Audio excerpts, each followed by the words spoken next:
Robert, one more thing before we go. Give me all your socials and whatnot where people can follow you and look at your work and whatnot. Okay, cool. But no, There you go. like say it now. Oh shit. I don't. No, there's like multiple different versions. Welcome to Ordinary Joe's Extraordinary Stories, a podcast that shines a light on ordinary people and their extraordinary stories.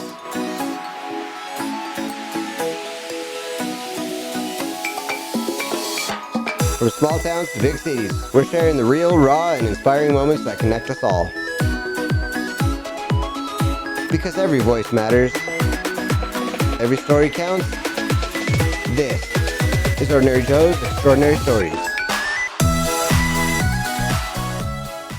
Welcome back, everybody. It's another episode of Ordinary Joe's Extraordinary Stories, and I have an extraordinary one for you today. I have a very old friend, and I don't mean he's old. I mean our friendship is very, very old. He and I go back to junior high years alongside Eric Nussbaum. Please welcome my guest today, Robert Grisham. Robert, thank you for joining me. I appreciate you taking the time. I know you're a busy man, and I really appreciate it.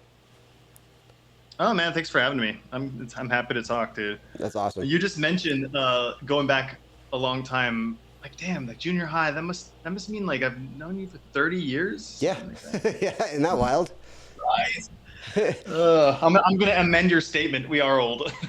Getting up there. Yeah. I'm in denial, and I choose to keep that going. So you're only as old as you feel, they say, and I attest to that. So I still think of myself as a teenager. I don't know. It's a mindset thing. I don't know. That's good. Yeah. Keep young. Robert is believe it or not, a triplet. He's one of three of himself. Yes. And I was friends with all three of you guys, and I want to hear all about how everybody's doing. I would love to do, if your brothers would be up to it, I'd be super interested in doing an interview with both of them and then one with the three of you, just to compare and contrast your guys' personalities and whatnot.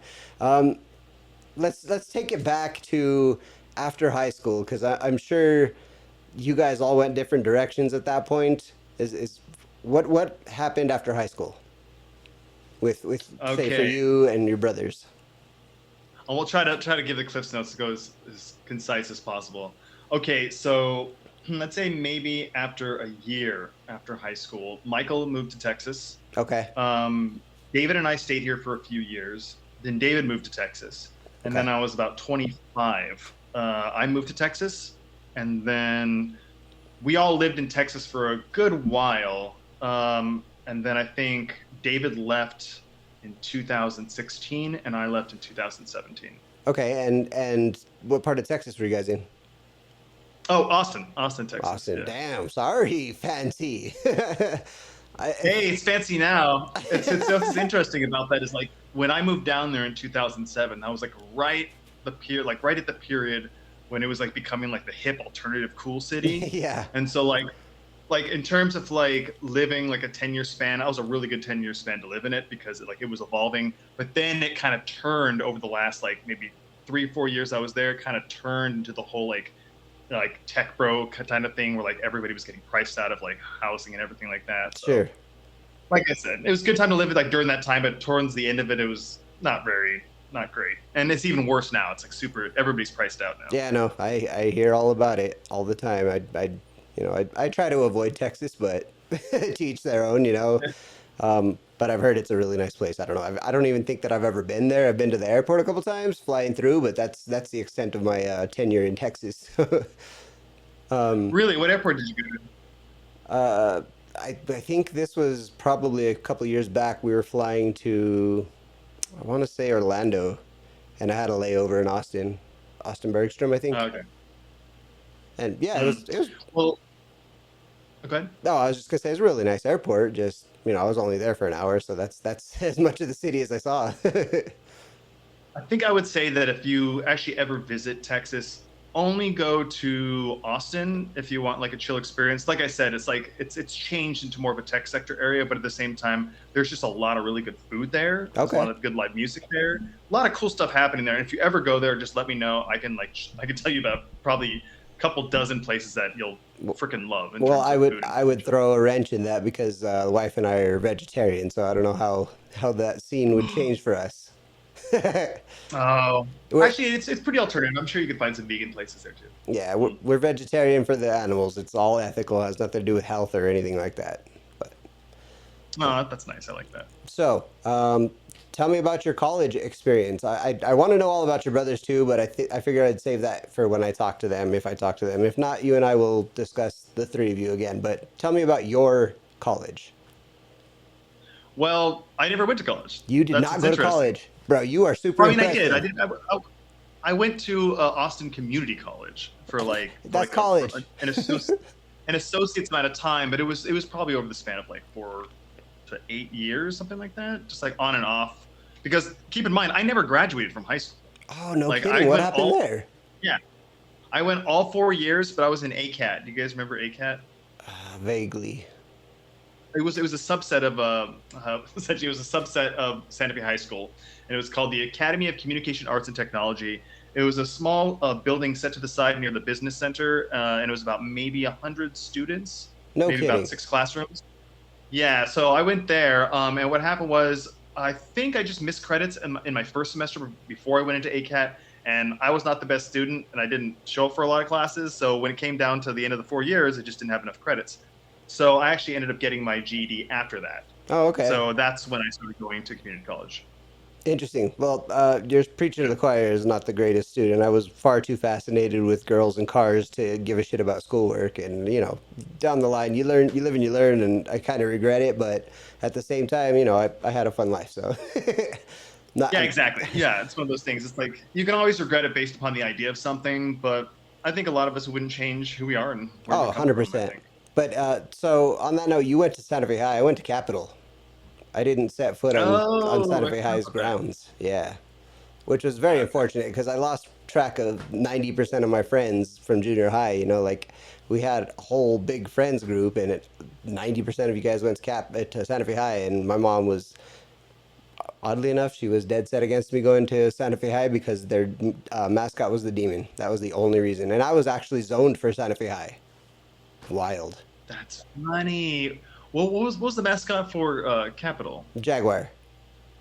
Jaguar. Okay. Okay. I guess that's a little more benign than I mean, than. I'm not religious at all. My mom was, at the time, she was religious. Now she could care less, but that's what stopped me from going to Santa Fe High. And I was so mad. I hated it so much. I mean, albeit Capital was pretty fun, and I did make some good connections there too, but also I would have rather stuck it out with my junior high friends. Yeah. Right. um, Yeah. Capital is for a little too far out there too, I yeah. think. Okay, so your community college, whether you call it a college or not, was college experience. How long did you go to community college? Probably like maybe said between 4 and 8 years on and off. So like enough for an associate's, Okay. something like And that. did you actually Yeah. get any kind of an associate's, or you just had the accreditation? Accreditation. Yeah. Okay. Like I was going for something like motion graphic design, but I think at the time they didn't have that specific specialization because that was my specialization and I was like self-taught at the Damn, that's time. cool. Um, yeah, it was like, but like I think it was going with something more like graphic design, something like that. But it essentially, what I realized towards the end of it was it wasn't really necessarily giving me the skills that I couldn't learn by myself, and so I just didn't complete it. And so I just kept So tinkering, tinkering. what I'm getting from this conversation so far is that you're too smart for fucking school. No, no, no, no, no, No. no. Too undisciplined. Too undisciplined. I don't know. Let's look at the facts. Look where you live, what you do. I don't know. It appears you're doing just fine without learning from teachers. Yeah, I think like in terms of like keep in mind like where I am is a comfortable place, and if we can go into that if you want to go Oh, into that absolutely. further. But I think it's just really about your expectations like for your life. Not only is the product of like where you end up, it's also about the product of where you end up. It specifically comes from the kind of people around you, the kind of values that you're taught about education when you're younger. So if you're in an environment, whether it's a family environment or a social environment that really promotes education and the value of education, which is good and smart to do, Sure. then you're more likely to get in those things. But I don't remember necessarily being taught that education was like a super important thing. It wasn't Okay. necessarily indoctrinated as I was growing up, to where I didn't understand the importance of it, like we talked about earlier. Yeah. I didn't understand the importance of it until way after, where you realize, okay, that investment has a return. So I did not necessarily go down that path, but like I said, I am not stupid. Listen, I'm relatively at smart. all, at all. Um, Even the way you talk, you're super well spoken. You sound like somebody who's highly educated. It's very impressive. no, I'm only hyper educated in internet ease. It's like looking at Wikipedia and stuff like that. Good man. Yeah, I did. I graduated from high school and I did. I don't know, maybe a year in community college, and that wasn't for me. And then one day out of the blue, my mom said, I enrolled you in a college in Oklahoma, an aviation college. And I was like, cool, I don't give a shit about aviation, but okay, cool, let's go. I went and did 6 months out of a 19-month accelerated program. I pretty much aced what I was doing, and I was like, nah, this ain't for me. Oddly enough, we live in a freaking sim, and years down the line, I became uber fascinated with aviation, and now I'm a freaking plane nerd like you would not believe. So Do you know how to fly? no, no, no, no. I don't. Oh, okay. I just look at planes. I know everything Okay, about good. That's, them. that's, I'm that's friends cool, with man. a lot of pilots, but yeah, no, I just I enjoy flying now. Do you would you ever consider maybe getting a pilot's license or learning how to fly? Um, I don't know. If the end game was to fly a commercial jet, yes. I'm not a big Uh, fan of general aviation. The little planes make me okay. nervous. I don't know. Yeah. Maybe that's something I need to overcome too. But for the time being, I'm good. Yeah, I'm just fine watching them from afar, Oh, like, or absolutely. riding on them. No, no, no. Well, riding the big ones, that's my man. I quick side note, sidebar. We took a trip to Egypt, and on the way over there, the captain invited me in and my wife into the cockpit while we were flying over Athens, Greece. Fucking amazing, dude. It was the coolest experience I've ever lived through. Oh, cool, man. It's That's so awesome. yes, it is illegal for passengers to go into to the cockpit during flight, but there is 5 countries that allow it at the captain's discretion. So Huh. that that Wow, that five out of 139. Is that it? something like that. It's a lot. Yeah. Yeah. um, All right. so Interesting. That's cool. tell me about what you do now. Oh, right now, I do a little bit of animation for this educational YouTube channel, and I also I'm like the production coordinator slash producer. Bro, that is so So, freaking cool. I mean, it's low scale. It's a real small team. It's not like it's not a huge studio or anything fancy, but it is a creative field to where we have a lot of freedom to That's kind so of like cool. come up with material like that. It's about education. It's becoming extremely difficult now with ChatGPT coming out and people being able to just find information instantaneously on the internet, because the channel that I work for isn't like, obviously it's an animation education channel. So before ChatGPT, where people can just type in anything, we could essentially just give cool, strange information about things about the world, whether it's like science, Sure. like biotechnology, space exploration, things like that. But now YouTube has changed, like the whole format has changed into less about like the content from like things like education and more into personalities. Which So, and the yeah, algorithms are actually pushing in that direction. So we are just like a lot of animation channels, we're struggling to essentially find our new place there. So it's a struggle, but at the same time, like I said, it's pretty cool because we have a lot of creative freedom to kind of do some really cool stuff. that is very very cool, and I've seen some of your animations. They're super impressive. Like super. I don't know, professional. I don't know how to describe it, but like there's no flaws in the animation. The animation is crisp and it's nice. No, it's not. I mean, sorry, the channel that I work for, that animation is super basic because it was all based upon like simple vector based graphics. So that stuff, when I usually show it to people, they're like, oh, but so it's pretty simple. But I think the stuff that you're talking about is that cartoon that I made during the pandemic, Yes, where I just like, that, and I've seen yeah, your yeah. a little bit of your video game stuff. I mean, I haven't seen the actual animation of that, but yeah, I'm super impressed with what you do. It's really cool. What animation program do you use? Adobe After Effects, which is like the worst program that you can use for making Wow. that kind of stuff. Is It's that because of terrible. like the It's terrible. cost of Maya and stuff is too high or? No, it's just because I'm trained in Adobe After Oh, Effects, so I fair pretty enough. much just using yeah. I'm using just essentially using the tools, adapting the tools that aren't necessarily made for animation, but I've adapted my skill set to be able to produce something that looks as good as something like BoJack Horseman, Yeah. but just in the program I know how to use. That's cool, man. I took a 3D animation class in community college, and if it wasn't for me, I was like, this is way too much to think about. I don't got time for all this. It was Yeah, fun, it's a but lot. I don't have that kind of Yeah. time on my hands. Yeah, it's a lot to learn. But at the same time, if you're learning it over maybe like a 5, maybe even 10 year period, just piecemeal, bit by bit, that skill set over that period of time, whether or not you're just spending like maybe like a couple hours a week on it, you'll build up a skill set to where at the end of those 5 or 10 years, you'll be able to put something down pretty quickly. Keep in mind, I don't know any 3D animation programs. I primarily operate in 2D, but it just builds over time, Cool, I man. think. So tell me, you're obviously not in the States. You and I we're in different, completely different, polar opposite time zones right now. It is Yeah. after 7 p.m. where I'm at, and it's hot as heck over here. What's going on in your world? What time is it there, and what are you doing today?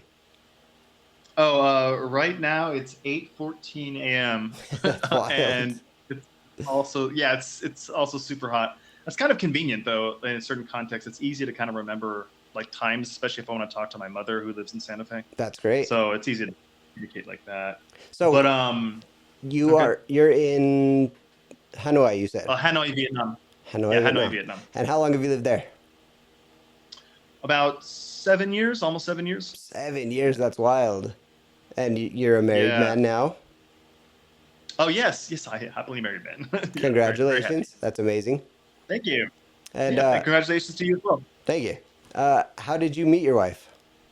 Well, okay, hold on. Take Um, it back a little further. How did you even end up there? All right, this is a funny story. Okay. Okay, intro. Okay, I'll start from the beginning. Okay, so I was living in Austin, Texas, right? Okay. I was about 36, 37 years old. I had a good job. Worked at a biotech company. I was a supply chain manager, essentially just planning the production of medical probes that detect cancers and certain things Oh, wow. in the body. So it was it was a nice job. I made good money in one of the cool cities in the United States at the time. It was really nice. I was enjoying myself, but I wasn't really gratified by not only my work experience, like my work experience there, and what I was doing. Just really, like I said, I was kind of going along to get along because, like I said, it was good money and it was stability at the time. But I really, I mean, like I said, I do animation now. My passion has always been to work like with digital animation or storytelling in some aspect or another using the skills that I learned in After Effects. Very cool. So like what happened was I guess I found some random post on I think it was Craigslist looking for a YouTube animator for this channel that I work for now. And they were looking for somebody, and I essentially created like a motion graphic advertisement, which is what nobody else did. And so they were like into that. So they brought me on, and that was just a little bit of money I was making on the side. It wasn't a lot.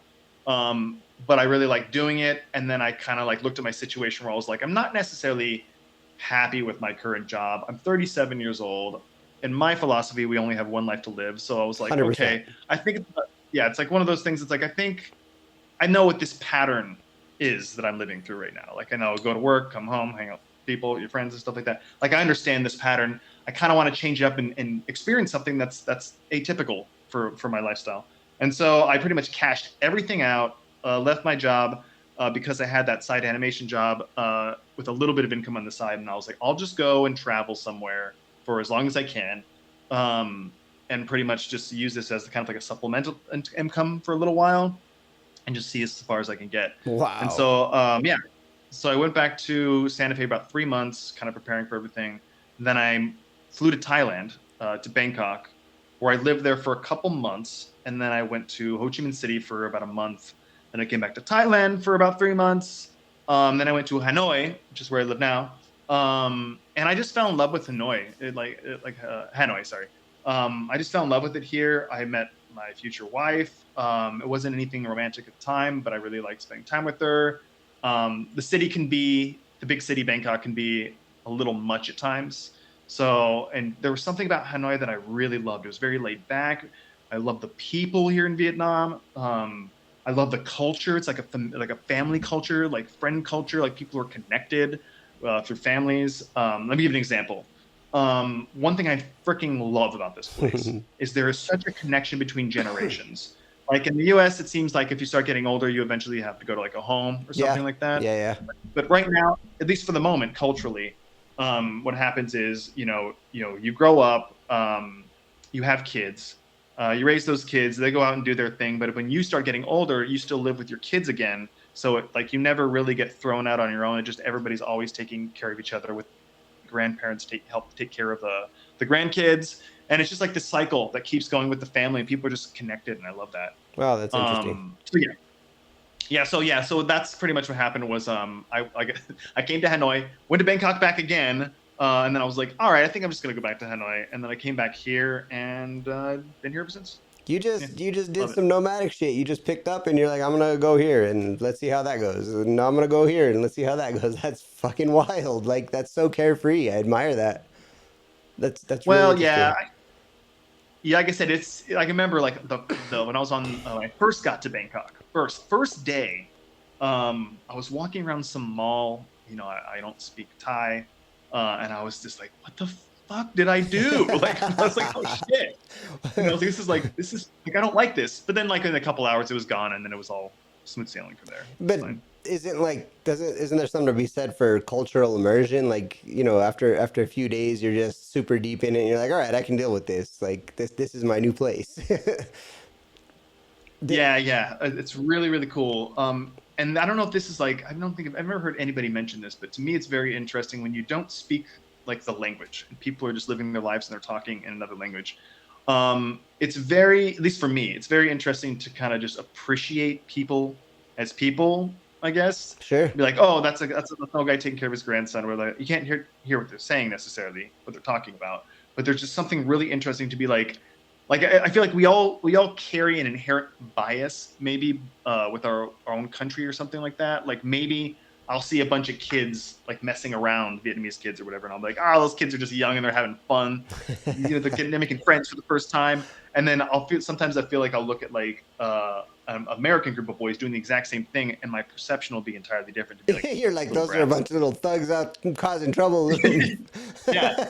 It's not true, but it's like I said, it's just like the way our brains filter things. And I feel like when I'm here, I'm able to kind of like just like be removed from it and just appreciate it. People just doing their own things. Like they have this one thing here that I freaking love. Like I live in this high-rise building, and on the lobby level, every morning, all the grandmothers come down and they bring their little babies because okay, this is a crazy fact. I think over half the country in Vietnam is under 30, so it's a very young country. Yeah, very, very young country, and there's lots of babies, lots of adorable babies. And so what happens is all the grandmothers in the morning, they take all the little kids down to like play, I guess, in the lobby area. And so I just love that sense of like that's the cycle. It's like the grandmother's helping the little baby, and all the grandmothers go and they gossip together while the little babies mess around. So me and my wife call it Babies Club. It's like Baby Social Club. That's too funny. Funny. How long have you guys been married? Over 3 years. 3 years. Mm-hmm. Yeah, we had like one little small little wedding at the Bull Ring. In Santa Fe? And then, yeah. No kidding. Yeah, it was like the Bull. Yeah, it was like it was during the pandemic, so there weren't a lot of places open. And we wanted something small. Okay. Because her family couldn't be there, and it was pretty much just a wedding for my family, my friends, to be there. And so we did the Bull Ring thing. And then we got married again on a beach in Da Nang, Vietnam, which was more like the movie wedding thing, like by the beach. Oh, I saw the pictures. It definitely is that. Very nice. It's cute. I love it. I'm just glad that she's happy. That's all. Yeah, totally. That's great. Now, do you have any intention? Like, I know you take trips back to the States once in a while to come visit and whatnot, but are you home? That's your new place. You're never leaving Vietnam, or what does the future hold for you? I don't know. To be honest with you, right now I don't see any reason to return. I don't know if we're allowed to get into politics and stuff, it seems like things are not going particularly well They are there. not going Not very just well. from Listen, man, yeah. I don't like to make it a political show, but I feel like we see eye to eye on that. That's fine. You can say whatever you want, even if you're on that side of it. I don't care. But it's not a political show. But yeah, I with what you just said, it's 100% true. It's not great here. And I was gonna Yeah. ask you like what. Well, I'll ask you in a minute. Tell me what you're gonna say. Oh no, I was just gonna say that it's not even from like a political like party because everything's partisan over there, needlessly so. But it's just from like a structural perspective of how the society is evolving. It's like it's not a place that you want. Let me give you an example. Healthcare, right? So healthcare is not great over there. Like Yes. Americans, yeah, Americans have very low quality health outcomes based upon how much we spend. Even the richest people in the country actually have lower health outcomes than the lowest income people in places like the UK and Britain. So it's not the technology, it's the system that doesn't really work. And so that's something that as you get older, you don't want to have to go bankrupt if you get sick, or 100%. you don't want to have don't have to deal with this. And this is one of the main reasons why I really love it here in Vietnam. I'll give you an example, specifically healthcare. Okay, 3 years ago, when I went down with my wife to get not to get married, but we went down. We got while we were getting married down there. I wanted to get a checkup at the doctor's office, so I called for get an appointment or whatever. And so, in terms of getting that first appointment, which wasn't even with a real doctor, it was like a doctor's assistant, to actually talk to him and then get like some ultrasounds or some diagnostic stuff done, and then come back for a follow up. That took between like 3 and 4 months just to do that. No, you're talking about in the And that's States, right? yeah, in Santa Fe, New Mexico. Okay, yeah. Yeah. And so let me give an example of the alternative. What it's like here sometimes. It was like literally maybe about 4 or 5 months before that I was here, and I was also getting checked up because I wasn't feeling well. And so I went to a private clinic called Medlatech, right? So it's not like a public clinic, like public hospitals and things like that in the United States. It's like a for-profit clinic. So we show up there. This place, a lot of buildings in Vietnam tend to be less horizontal, so they're skinnier, but they're taller. So Okay. it's like 7 floors, right? And so you get registered, and then you go. I talked to like I guess a nurse or a doctor. I think it was a nurse doctor lady, and pretty much was like, "This is how I'm feeling. I'm not feeling well, or whatever." And she's like, "Okay, based upon your symptoms, we recommend that you do all these tests." I'm like, okay. And the way this building works is every single floor it has a specific diagnostic area. Oh, So one wow. place is for ultrasounds, one place is for X-rays. Maybe on the same place for X-rays, you do blood work. Another one is like for eye care, things like that. So it's like Oh, very wow. regimented, right? That's cool. And so I go and talk to her, and she's like, "These are the things you want to do." So essentially, what I did was it was like urine test, blood test, chest X-rays, I think a couple different types of ultrasounds, and they wanted to do an endoscopy. So I'm like, okay. So I would just go from floor to floor after every single test. And what you do is when you sit in these weight rooms, they have these little monitors next to the doors. Let's say if it's ultrasounds, and they have like 4 different ultrasound types that you need to do. Like there's like 4 different doors, right? And so what you do is you sit and you look at this monitor, and it has like your name on a list. So when you're ready, you can just walk into the room, get the diagnostic done, and come back out. Okay. And then, so I did that. I did everything except the endoscopy. They're like, "We can't do the endoscopy here, so you need to drive to this other location." And so I was like, okay. So I drive over, not 15-minute drive. I get the endoscopy done. They put me under, wake back up, all groggy. And then I talked to a doctor, and he's like, "This is the results we found." It was like nothing really at all. Good to So hear. yeah, that took about 6 hours to get all those tests done, talk to a doctor, and be walking out the door with medication for under $300 out of pocket. And Oh my God. yeah, yeah. And so it's one of those things. And keep in mind, this is not like a low quality clinic. These are young, educated people who the education culture here is so intense that my wife tells me that she was growing up like the main stressor, I guess in terms of grade school and even high school or whatever, was that everybody was just competing for like the highest scores and things like that. Like it was like that was like the mindset. Education is a very big mindset in Southeast Asia. So like these are young people who are very educated, have a very high educational ethic in terms of assimilating knowledge and what they want to be. So yeah, it's just like night and day. And that's one of It those things. It's like absolutely as is. you get older, and you feel like you really want to trust the judgment of people, even though everybody's flawed no matter what. But you want to trust the judgment. I think that this would be a better place to be than the U.S. Spend 4 months and spend like 10 times as much. That is It's just yeah, That's it's stuff like great that. thinking. That's very logical. I like that. My wife and I were just like 2 hours ago discussing the healthcare system, specifically here in New Mexico. We are suffering from an extreme shortage of doctors. So she was trying to make an appointment with a specialist. She made an appointment last year, last July. She made an appointment. Her appointment was this next Tuesday, but something came up with work, so she can't do it. So she called them and said, "Hey, can I reschedule? I have a work thing. I can't make it." They're like, "Yeah, we can get you in August 3rd next year." Like another freaking year to wait for us, but this is ridiculous. So I was like, maybe we just have to like drive to another state because I know that the other states aren't as bad. They're still bad, but it's you're never gonna get a same day appointment anywhere in the states. It's months out. And that being said, I even went to my primary care recently for a checkup. Well, this has been about a year now, and yeah, it was like $300 just for a checkup. They didn't do any tests. They didn't do anything. It was just how are you feeling? What's going on? Do we need to do anything special? And that was it. I spoke to somebody for $300. I was like, this is wild. Is that a copay that you had to pay? 300 Yes. bucks out of pocket? Yeah. And oddly Oh, enough, and I then haven't even. also, Sorry. sorry. No, I was just gonna say. No, I Oddly forgot. enough, we haven't even met our total of our copay yet. We're still under the limit before the insurance will start covering. Yeah, I think a lot of what's happening over there.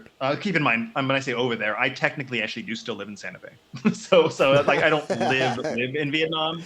I'm a legal resident of Santa Fe, New Mexico, and I spend a lot of time here because my wife's here. So I'm technically a legal resident still there. But I think in that context, it might be smart if you anticipate some health issues down the line, or you want to have more access to doctors. Maybe because I'm thinking about legally moving to Texas, back to Texas, because the infrastructure system there, just in terms of access to doctors, like the quantity of doctors, is higher. So yeah, that might be a smart move for sure.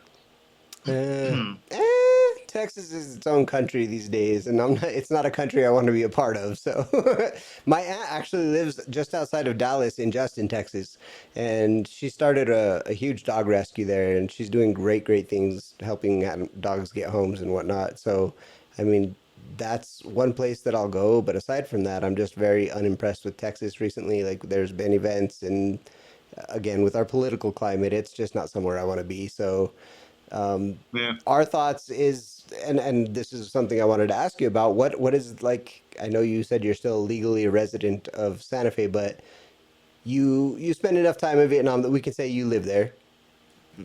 Yeah, most. I think that's been about at least 50% of my time here. Yeah. Great. So, what does it look like moving overseas? What kind of what do you need to take care of as far as getting out of the States and going somewhere new? Well, but to me, I've always been necessary. I always just from like how do I say it?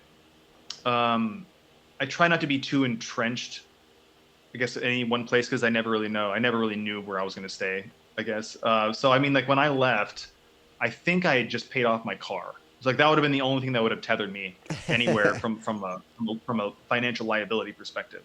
And that was pretty much it. I just like literally the car that I had sat in my mother's garage for a long time. I mean, I would drive it when I was there, but Right. when I wasn't driving it, yeah, it was just sat there. But when you go, just understand that you have to pay taxes. You still have Yeah, to pay that taxes. that is what I was. Um, That's a point I was going to touch on. Like as long as you are a resident of the states, you have to continue to pay taxes no matter where you live or move to. Until the only way you can get around that is denouncing your citizenship, which then yep. makes it damn near impossible to get back into the states. Yeah, yeah, exactly. Fun fact: they just changed the Vietnamese citizenship requirements because, and also I'm a spouse, so I may be applying for Vietnamese. I'm not renouncing, but I might be applying for Vietnamese citizenship at some point. So you But could we'll see. do dual citizenship at that point. Yeah, like originally, they wouldn't allow that unless you denounced your original citizenship, but they've relaxed the rules a little bit Wild. because there's a lot. It's crazy. There's so much entrepreneurial stuff happening in Vietnam right now. It's like Bro, a lot of that's people like to cool. think that it's like a third world country or whatever like that, but it's not. Like it's booming. Think about what happened in China over the past like 30 to 50 years. Like it has become. I mean, people don't like to say it in the States, but it is essentially becoming like the de facto main superpower of the world because they had a 50-year plan and they built their. Say what you want about the political persuasion and maybe the authoritarian leanings of China Sure. from a political perspective, but it's in terms of like the infrastructure, what they built, and the focus that they've had, and the controls that they've used to make sure that the country was strong. Unbelievable, unfucking believable. It's super impressive what they've been able to do, and I feel like the same thing is starting to happen for Vietnam, and because Vietnamese, they're so smart, uh, and all this capital is coming in. And Vietnamese people, like I said, a lot of them are really young, but they know how to hustle, and they're so smart in terms of like that. They have like this, like a 1930s American entrepreneurial spirit, right? They hustle. They're looking for the cracks. They're filling up the gaps. And they're just really smart. It's really impressive. So I feel like the next 20 years for Vietnam is going to be amazing for the That's country. It's just freaking really, cool. I feel like, yeah, I feel like huge amounts of the Vietnamese population are going to be lifted out of lower classes into like the middle class, and I think that's just going to be really good for the country. That sounds It's gonna be very great. Singapore-ish. Yes, exactly. Yeah. One thing I think a lot you probably know this, but I didn't know this when I came down here is Singapore, not only being like the second most expensive city in the world, but Singapore is like one city state. It's like a country and just one city of 5 million people, and it's all like I these. did not know that. That's fucking wild. Yeah, and like I said, it's they came up with this plan like 50, 60 years ago. I forgot what the main prime minister was. But they came up with this plan, and they've essentially executed this plan to make it an economic powerhouse. So when you go there, everything's ultra modern. Everybody speaks English. I mean, I think English is the main language of Singapore. But a lot of people who live there, you can also learn the language like of where you come from, like in terms of your lineage and stuff like that. So like, there's a lot of Indian people who live there Oh, no who still learn kidding. Indian. A lot of people from China, they can still learn Mandarin. But yeah, it's a super advanced society. And whenever I go there, to me, it just reminds me, it's just a bunch of young, like fitness people, like proactive fitness people running around, like doing baller financial stuff. It's like pretty amazing. That's so funny. And I've got to, I don't know if I should be embarrassed about this, but I'm not. The only reason I know any of that is because I watched Crazy Rich Asians too much. I love that movie. And Crazy Rich What is Asians? it? Crazy Rich I've never heard of Asians? it. Oh, It's Crazy Rich Asians. Yes, yeah, with yeah. Aquafina. Yeah, Yeah, that's why I was like, oh, yeah. that place, I want to go there. And then, through studying rabbit holes and whatnot, I've learned that they're like the cleanest city in the planet, and Yeah. they're the most modern, and their real estate developed beyond anybody's acknowledgement. Yeah. Like, that's really It's cool. pretty. It's amazing. I remember one time I was riding a bicycle there because my wife is actually a PR, a permanent resident, because she got educated in Singapore. Holy crap, that's So awesome. yeah, the company she works for is based in Singapore. I remember one time when I was there with her, I was riding a bicycle, and I remember and twice I've seen these big iguanas, like I'm talking like 3 feet long, huge iguanas are just like walking around like biking trails or like in a park or something. It's like random, like really cool. Except their system, I guess the infrastructure system is really good, but like Singapore roads kill me because it's literally like sometimes you'll be like, okay, cool, I'm gonna grab a taxi, I'm gonna go a kilometer or a mile in this direction, should be a straight shot, but then like the road's like goes all the way around because there's like a lot of one-way roads, so it just takes like twice or 3 times as long. I'm like, Jesus, man. That's wild. Yeah. So it sounds like you're pretty well traveled too. Aside from Texas and Vietnam, where else have you traveled through the years? Oh, and Thailand, I think obviously. yeah, I think I've spent most of my time in Southeast Asia. So I think I've been to, what is it? Singapore, Malaysia, which I'll come back to in a second. Went to Taiwan. I've only been on a layover in China. Japan, I've been. Not South Korea yet. Cambodia. I still want to go to Manila. Spent about a month in Jakarta earlier this year, Cool. which is Indonesia. Couple other that I'm forgetting there, but I think about a month and a half ago, we spent about 3 weeks in Budapest, and my mom flew down from the States, and we all Wow. just spent 3 weeks hanging out. So That's I think awesome. there's a couple I'm missing there, but that's the long and short of it. Yeah, for Okay. sure. Now go back to Malaysia. What about that? I would say that if anybody wants to move out of the United States, if they're worried about stuff, I'd say Malaysia is probably the top for any English-speaking American, probably. No kidding. That's like if I wasn't living here, I'd go to Malaysia or Kuala Lumpur specifically because that's the largest city there. It's because Singapore used to be part of Malaysia, but then they broke up. But They okay, so broke up. yeah, I think I forgot like the specifics of it, but they separated. That's too funny. And so what happened is, yeah, right. Yeah, so Singapore is very advanced, very good infrastructure, a lot of money there, right? Kuala Lumpur is the capital of Malaysia, Mhm. and that's about maybe an hour flight away from Singapore. So I think a lot of that capital has helped invigorate that specific city. So Malaysia, most of the people in the country, I think over 60% of the country speaks English. That's mainly in Kuala Lumpur, which is the main city. So almost everybody speaks English in that city. And if you live in Southeast Asia, the cost of living can be extremely low. Vietnam is probably one of the lowest places in terms of cost of living. But Malaysia, specifically Kuala Lumpur, is also very low in terms of cost of living. Interesting. But it also has a very modern infrastructure, very modern city, amazing public transit, and also a good healthcare system, or at least affordable healthcare system when it comes down to access. So if you're somebody who wants to, spend some time outside the United States, I'd say Malaysia is probably the top because you can speak with everybody around you. You can get around easily. Like I said, public transit, like the way you can travel is just almost effortlessly, Nice. or effortless. And the food's pretty good. I mean, I can't eat spicy stuff, so it's really spicy sometimes. But I'd say Kuala Lumpur, top of the list, good infrastructure, good medical stuff, low cost of living, modern city, beautiful. It's like they built the city in the middle of like a jungle, like a bowl, like an indentation, like a meteor impact. It looks just like it's in this big bowl.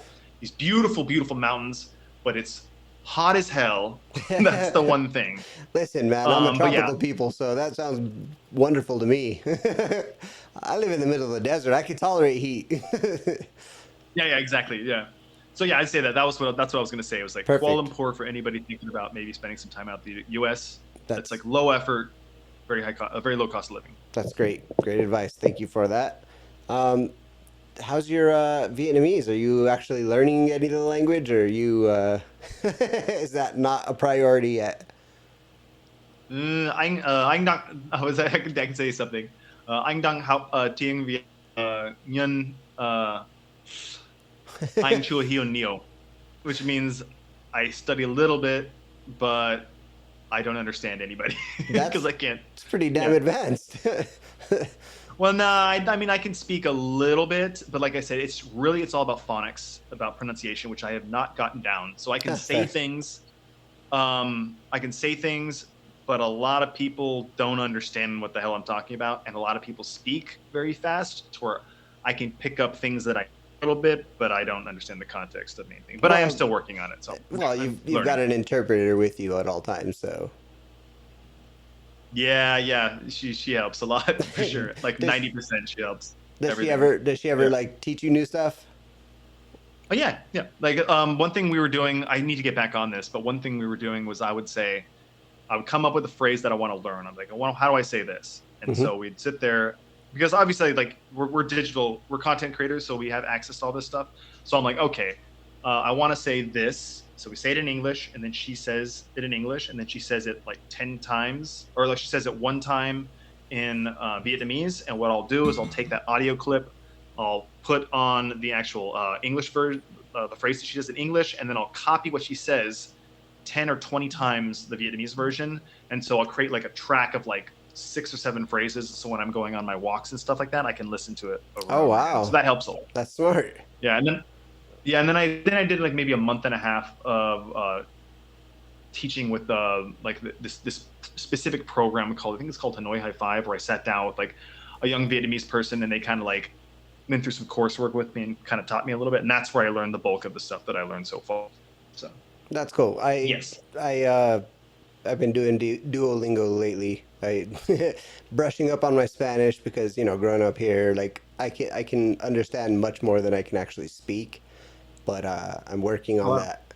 Um, and I'm to be fair, I'm really far deep into these lessons, and I still haven't encountered anything that I didn't know yet. So, I guess my knowledge base was significantly higher than I give myself credit for. But I It's good. also started off doing learning Greek, um, German, Welsh. There's like 20 languages I have on that thing, and I was like, I need to focus on one. So I That's, want to that's that's cool though. I like the diversity. I want to learn everything. I want to be able to say at least, the most common phrases when I do travel. The wife and I, that's our latest thing is we want to see the world. We want to travel as much as we possibly can, which is another part of the reason that we want to move. We met these really cool people from England, and they were telling us that they've been to all of these countries because from England it's just a weekend hop. They can take a weekend and go anywhere. And I'm like, damn, Yeah. like a weekend, I can't even go across our country in a weekend. That's wild. It's by Yeah, the yeah. by the time you travel there, it's time to turn around and come home so you can be back at work on Monday. Like that's nuts. Yeah, it's like a train right away everywhere. It's like it's Now unbelievable. is Yeah. Southeast Asia very similar to that? Um, yes and no. I know you said Singapore and Malaysia are like that, but is there anywhere else that's just a quick hop?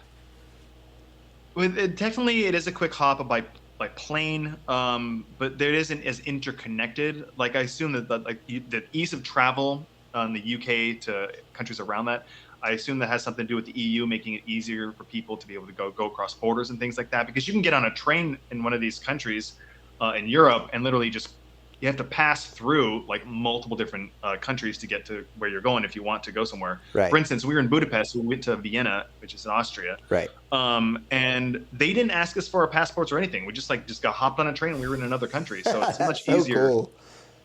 Yeah, it's much easier to do that. Like in Southeast Asia, you really have to go through customs every single time. So Oh, it's a okay. little bit harder. But in terms of the cost, it's not that much. Like I think the costs worldwide are going up in terms of travel, but you can travel anywhere inside Vietnam for one-way ticket, like maybe $70, maybe. What? Um, Oh my yeah, it's God. yeah, and then like I said, for Singapore, it's probably around that area. Yeah, say you could probably travel anywhere one way for about $100. Yeah, you should be fine. Return trips, like the same thing, so it's like $200 to travel anywhere. But interesting. Sorry, this is a fun fact. Interesting places you can go for really really cheap from Hanoi round trip tickets. Bangkok is really freaking cheap. It's like you can get a round trip to go there and back for like $120. That's You can do fucking the same thing wild. for yeah, it's like the same thing for Hong Kong. Even though I've never been to Hong Kong, I really want to go. That's like one of my top cities I want to go to. But Hong Kong's like $120 round trip. But once you get there, it's super expensive. But Ah, yeah, interesting. yeah, it's not too bad. Like strangely enough, I really want to go to Manila, to the Philippines, because in the Philippines they have a very similar history. Not similar, but quasi similar history to New Mexico, Santa Fe, because they were colonized by the Spanish for a really long time. I believe their currency was the peso, and they're heavily Catholic.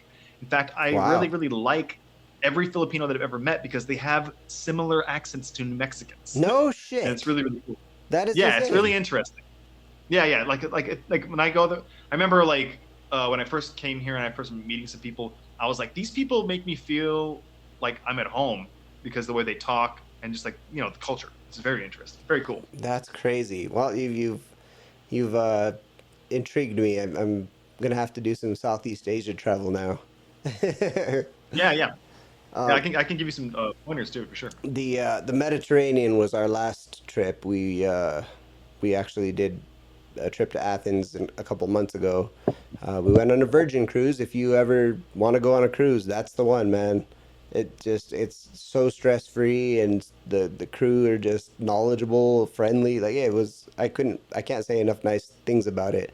And actually, I did a podcast earlier with one of the cast members from that ship, and yeah, just Virgin cruises are That's awesome. they're so much I didn't fun. And our I didn't itinerary realize was there was a Virgin cruise. That's yeah, funny. dude. They have four ships I think now, and we were on the Resilient Lady, and our itinerary was Athens to Santorini to Bodrum, Turkey, and in Bodrum we went up to Ephesus, ancient city, and then let's see, from there we went to Mykonos, which was an overnight stay. Then we cruised up the coast to Dubrovnik, Croatia, down to Kotor, Montenegro, Oh, then down wow. to Corfu, Greece, and then back to Athens. And we spent a couple days in Athens, just exploring all the history of Athens, and it was just amazing. So you got off the ship at every one of the ports? Yeah, yeah. What did you think of Athens, by the way? My wife and I were thinking about going there. Oh, God, it was so amazing. It was really good. I'll send you the information from the hotel we stayed at because it was beautiful. They had this rooftop patio where you could go at night and just the Acropolis was just right there in front of you, all lit up, and it was just amazing. Athens, as a whole, it's I guess I want to say the same as any other major metropolitan area, major city. They've got graffiti all over the place and whatnot, but it's not like they don't have gang problems or high crime rates. It's all anarchy. But one of our Hmm. tour guides was telling us they have a real high problem with a big problem with government corruption, and Hmm. so there's a lot of movement against the government corruption. So it makes the city look bad, but I can say that we didn't feel threatened at all. We had a wonderful time. Our hotel was steps away from Monostraki Square, so that's a big gathering place where there's a lot of good food there. There's a lot of and even for vegetarians, we had plenty of options in Athens. It was amazing. And then the sites, I can't recommend it enough that we traveled I think it was our second to the last day. We traveled way, way, way into the mountains. We went to Delphi. We went to the Hot Gates where the 300 fought the Persians. Uh, Oh, shit. there is just that country is amazing. There's so much history. The olive trees, just I can't. We went to these. I'll send you some pictures, but we went to these monasteries that these monks built on top of the hill in World War II to keep the Germans from getting their shit and taking it. So they built them way up on these hills where they're super inaccessible. It just Wow. the construction is phenomenal. Um, but yeah, again, really Yeah, big city, a little bit expensive, Europe's. but sorry, go ahead. Yeah, yeah, I can understand. That's what's so funny is like living in Vietnam, like the cost of living is so affordable. It's like shock. Like after 7 years, I mean, I go back. I spend some time in the United States, but like it's just going back there after living in Vietnam. You're like, what the hell? It's like blows my You're mind. like, I don't have that kind of Like when we money. went to yeah, yeah, yeah, that's what I'm thinking. Because like I said, like we live pretty modestly here, so it's very very comfortable for us because the cost of living is so low. But when I go to the U.S., I'm like, this is like the cost versus value is like totally warped in my mind now, to where I'm like, I want to go to McDonald's for $20. I'm like, nah, dude, no way. Like it's crazy. Bro, By the way, just have you been to Budapest? no. I mean, we just Go started there. traveling. We've only been to Egypt Okay. and then the Mediterranean. That's it. Well, I have. My wife's been to a few more places, but as far as our international travels, Egypt was my first time leaving the U.S. And we did 2 weeks in Egypt and explored the whole country, and I highly recommend that. Yeah. Maybe now is not the time to go because of their political climate, but definitely you want to get there in the future and just see all the. It's insane just the thought of being in the same location that people were walking around thousands of years ago, and you can see their mummies, like you can see them behind glass. And we went into two of the pyramids, and it's just insane. Like the history is just wild to think. to think of. But Yeah, my wife really wants to go there, so I think we're gonna go you for sure. definitely need to. And I can actually, another person who's been on this podcast is the travel agent that my wife worked with to set that trip up. And man, she put us in touch with the most trusted people that gave us the best time. So, yeah, definitely a place you need to go. Interesting. Yeah, and it was very affordable. It's wild when you go there because when we went, it was like 6 cents, 6 US cents was like one Egyptian dollar. So, they would present us with these bills that were freaking astronomical. And we're like, oh my God, how are we going to pay for this? And we're like, oh yeah, it's like $1. Here you go. Give them $2. That's funny. And they're super Exactly. That's grateful. funny. Yeah, I thought that's how it is here. With for Vietnam, it's like 20,000 dong for like versus $1 or 23,000 dong for Oh $1. my God, So like, don't you wish it could just yeah, be a one-for-one conversion? It's really hard to do all this math. Like right, 23,000 for yeah, one, you're like, this is gonna be like insane if you get an $8 million or dong bill, and it's like, no, that's okay. It's only a couple bucks. yeah. Like I think like for specifically, this is crazy. Like I said, we make the comparison. It's like you'll go out, we'll be like, oh, 500,000 dong is like $20, and we'll be like, 500,000 dong is like, it's not a lot, but for us, we're like, that's like the upper limit of what we'll spend for like lunch at a regular place or something like Sure. that. So we're like, that's $20 for two people. It's like totally worth. 500,000 But dongs yeah, is way too many dongs for anybody. yeah. That's I made that joke a few times to my friends. What was it? Oh yeah. So I'm gonna go back to Budapest real quick, just for a Sure. second. Definitely check that out. The food is pretty freaking good. Okay. And you have to try this thing called langos. To me, and you know this this reference is it's like sopapilla or fry bread or something like Okay. that, but they put cheese on top of it Ooh. with a very light like a what is it? Not cream cheese, sour cream. Very light sour cream on top, and they put toppings on and stuff. Freaking awesome. They have architecture is beautiful. If you get it, Awesome. if you ever do go there, go on one of those river cruises that takes you down I think the Danube. Okay. Comes back. It's about maybe an hour, something like that. But they do these like boozy cruises where it's like free flow wine and stuff like that. Like you can like just chill there, have some wine, and just look at the beauty of it. It's just amazing. That And the sounds public awesome. transit's pretty cool. That sounds Like that's great. something I love about traveling is I'm like a freak for public transit. Like when the public transit is good and efficient, I geek out like a motherfucker. Like I can cuss on this, can I? Oh, 100%. Yeah, I have a Okay, really okay. dirty mouth, Yeah. so. Okay. Yeah, I totally geek out on that kind of stuff. So yeah, I was really impressed by Budapest in comparison to Vienna, which was like, eh.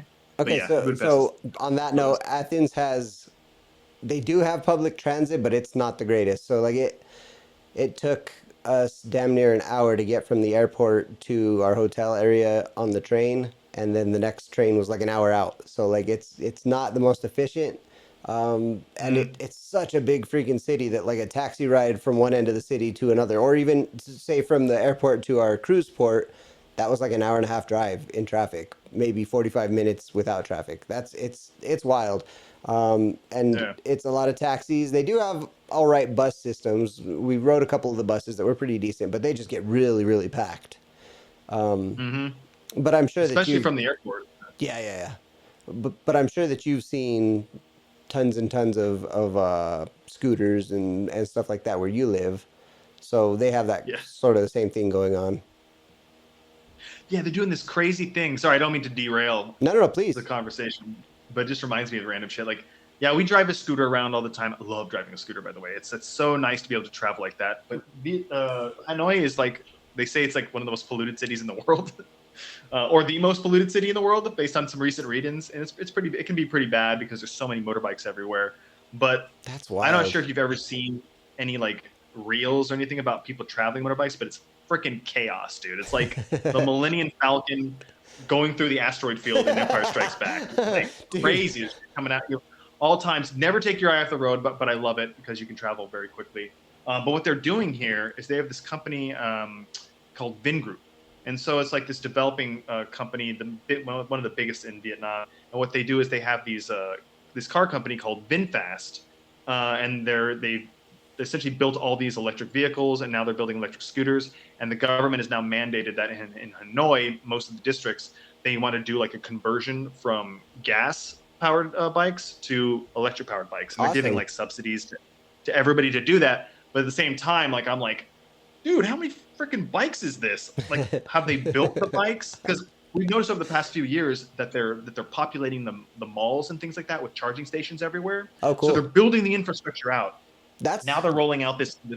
We're good. No, I was just gonna say that's the way to do it. You put the infrastructure in Yeah. place first, and then bring the cars or bikes in that case, and then everything works good. It's not like the Tesla Yeah. flop, I want to call it, where they introduced all Yeah. these Teslas into the country, but they're like, well, we don't have fucking infrastructure to travel from one place to another because your charge is gonna die by the time you get there. So, I think that's the way Yep. to do it.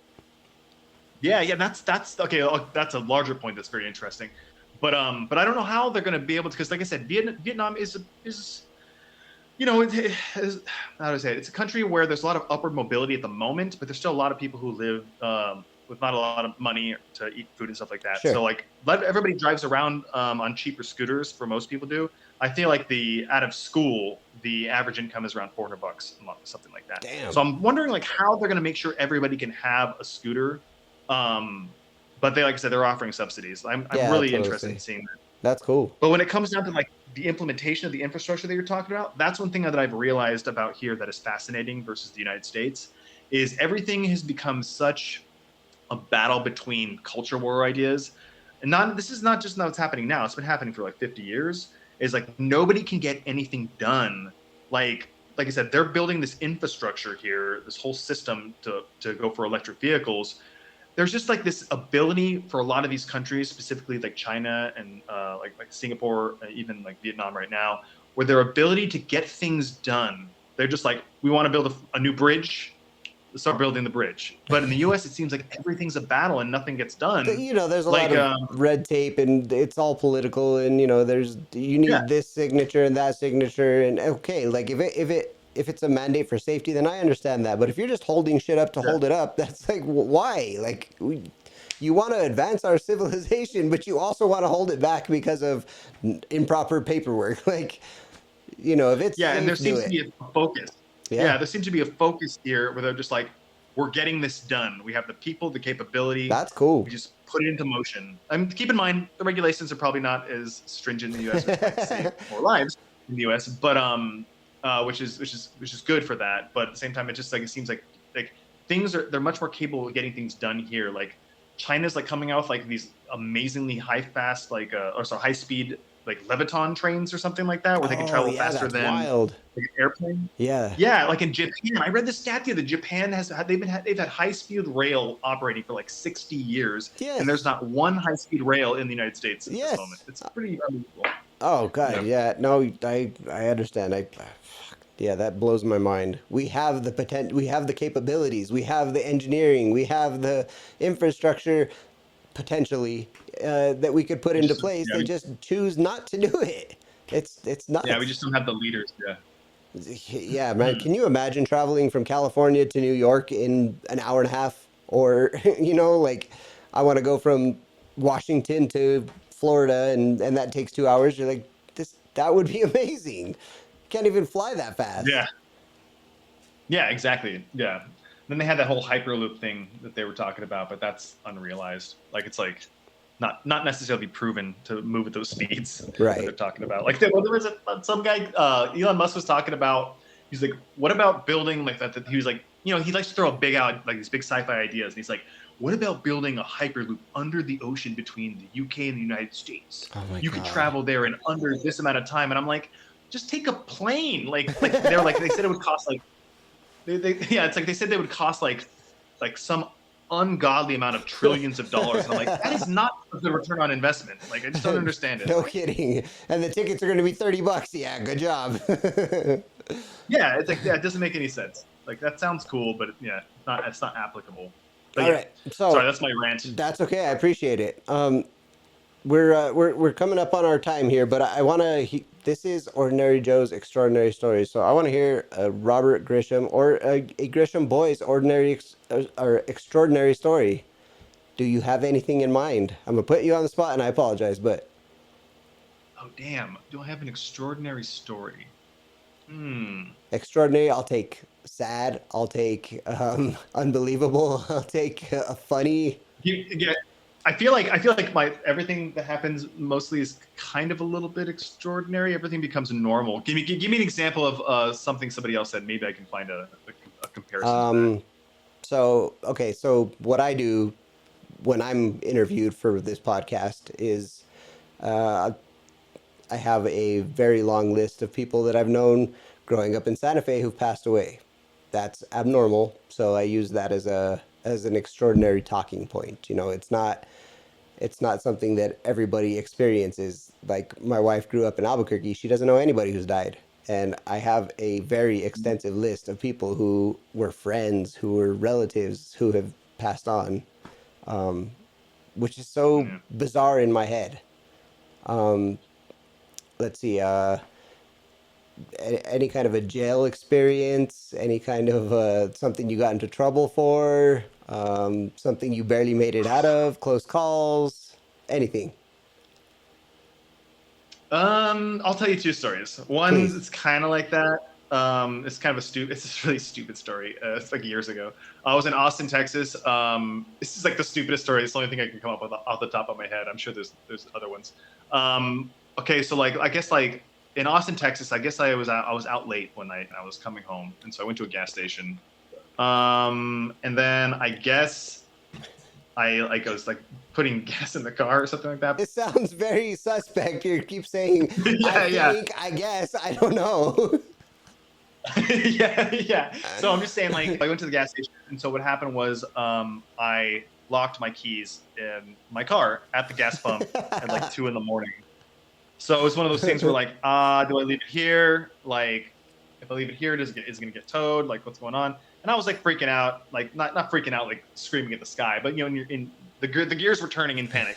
Yeah. I was like, this is a shitty situation. Like, I can't be like, hey, I need help.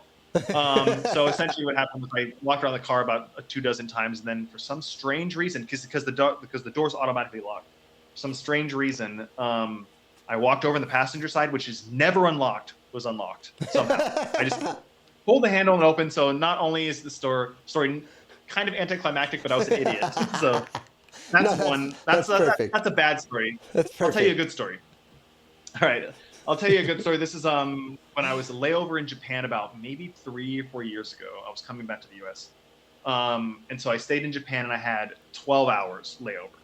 I'd never been there before, and I was like, dude, I want to go into Tokyo because there are two airports in Japan. One's outside the city, one's in the city. Haneda And so and I was Narita.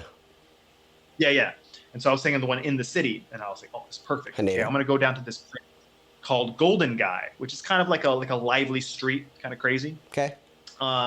And so I immediately, get off the plane, go through customs, stow one of my bags, and head on down to Golden Guy. So I head down to Golden Guy, and so it's like a typical place, like a party street or whatever like that. There's like a bunch of loud music.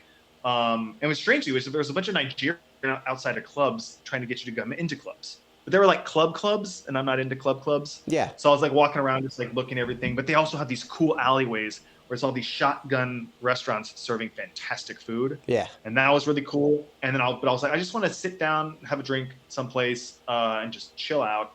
And I was trying to find like a chill spot to do it. And then some guy was trying to get me to go into the club, and I was like, no. I'm just looking for a chill place to listen to like some rock music or whatever like that. And so he was like, yeah, go around the corner or whatever and go down that alleyway or whatever. And so I went down, there was like a door, and I walked down the door down this half of us like a spiral staircase into like a basement, and it's all like black and dark, small little cramped room, all black, like pitch black dark with like candles. They were the only things lighting. You could barely see in there. And it's like some old Japanese woman who's like the bartender lady or whatever. And so there were a couple other random people sitting there. So I pretty much spent about 3 or 4 hours chilling there, like sipping on a beer, like listening to Rammstein music or like hard rock music. Yeah. But it was cool though. The cool thing about it was like it wasn't like they were listening to on Spotify.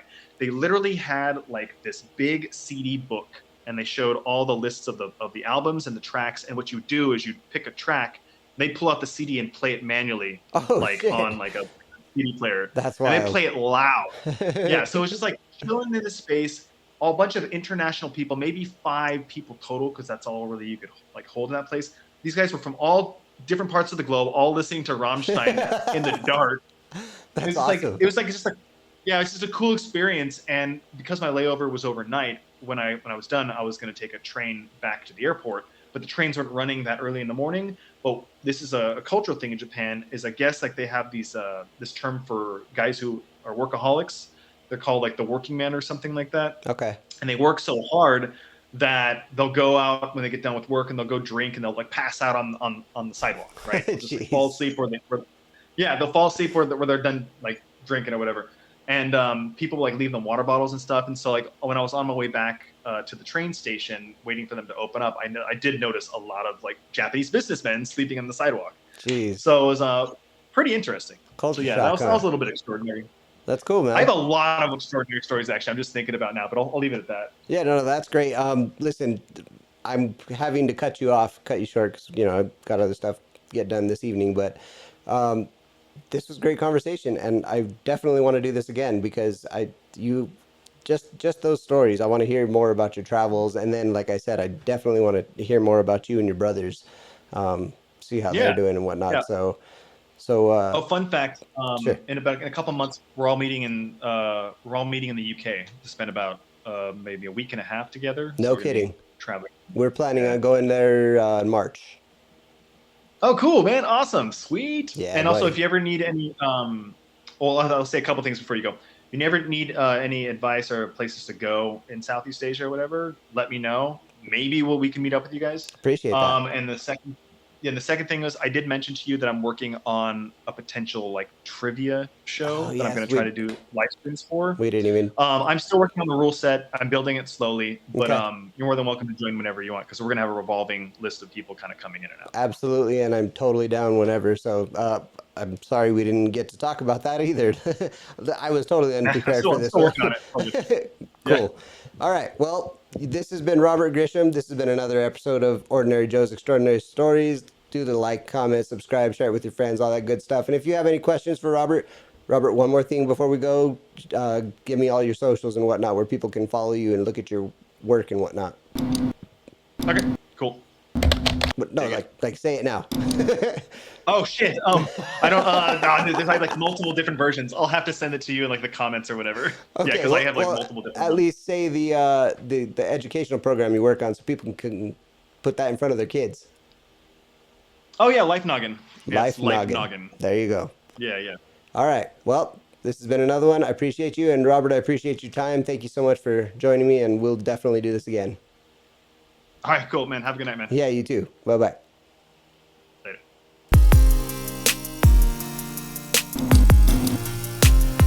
I think I'm gonna have to close these curtains for a second. Oh, that view is so nice, though. What's that? I said that view is so nice, though. Yeah, nice. It's called Siputra.